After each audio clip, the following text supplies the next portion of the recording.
We're wrapping up our week of autism coverage for Autism Awareness Month. Today, we're going to be diving into technology and the role it plays in the lives of autistic people. Can it help or can it hurt?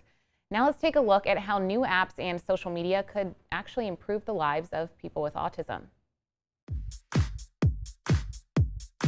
Technology. Like the millennials that use it, technology is blamed for a lot of things.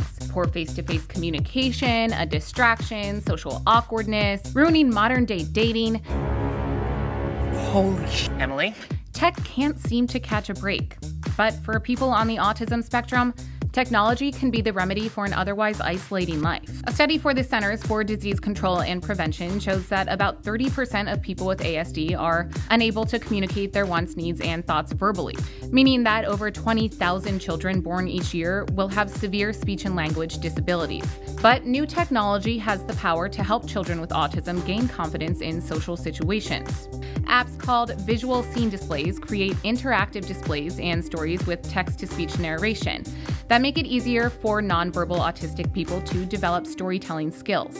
Not only that, but a study shows that almost 80% of adults with autism use social media for social connection, something that can be very hard for them to do in person. That's because the things people often drag social media for, like lack of human contact or connection and isolation, are things autistic people struggle with every day. Apps like Facebook and Twitter allow many adults on the spectrum to find solace and meet friends because they can express themselves in ways that aren't easy for them to do in person. But the same negative aspects of social media impact people on the spectrum too.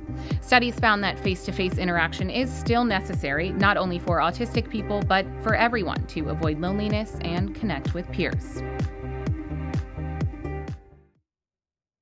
I spoke to Micah Mazurek, who's a professor and psychologist. She actually specializes in autism research and published a study on the role technology can play in the lives of people with autism. And she had some really interesting takes on the topic of tech and autism. Let's take a look. People on the spectrum have a lot of times very specific interests that they get, some would say preoccupied with, but other people would think of it as an affinity or a very strong skill. And so for whatever reason, technology is often one of those areas of interest for people on the spectrum.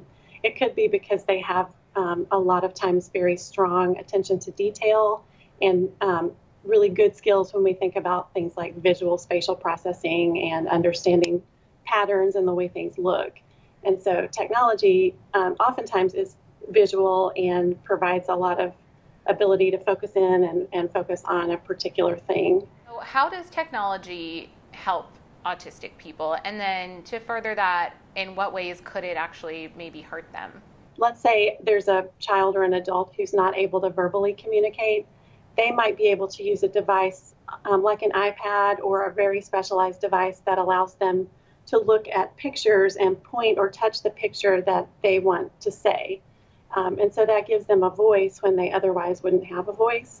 Generally, we see that if a child is provided with a device that can help them functionally communicate and kind of express their wants and needs, that's a good thing. And we often see their verbal skills actually develop faster when they have something like that to help them in the beginning.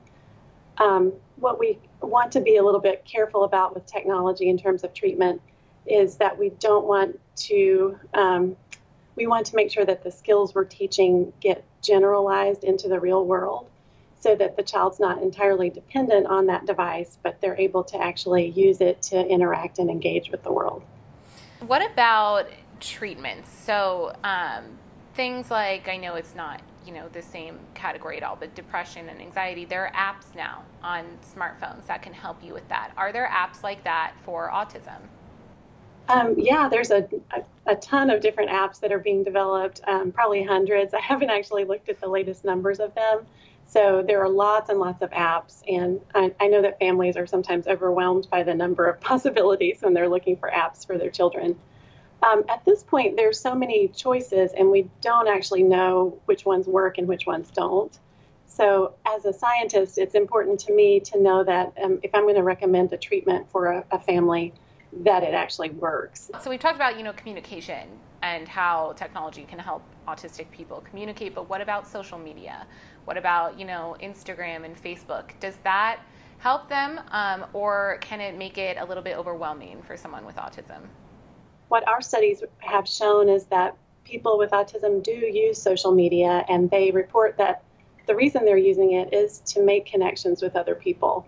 And when you think about social media or even email, it's asynchronous, which means that you don't have to respond immediately to somebody face to face. You can take a minute and think about it. And so I think that's helpful for a lot of people who have trouble with that face to face, back and forth interaction. So I think there can be some positive kind of aspects to social media, for sure. What do you see for the future of tech and autism? I think the future looks bright. It's very exciting to see all the interest across from the tech fields to autism researchers and clinicians and families. I think the next steps really are to do some really well-designed studies to see which treatments are working. Another exciting thing for me in terms of technology is thinking about how we can use technology to reach families that live far away from autism centers. So things like Skype or Zoom or video conferencing technologies can help therapists to connect directly with families no matter where they live. So that aspect of technology I think is really exciting as well.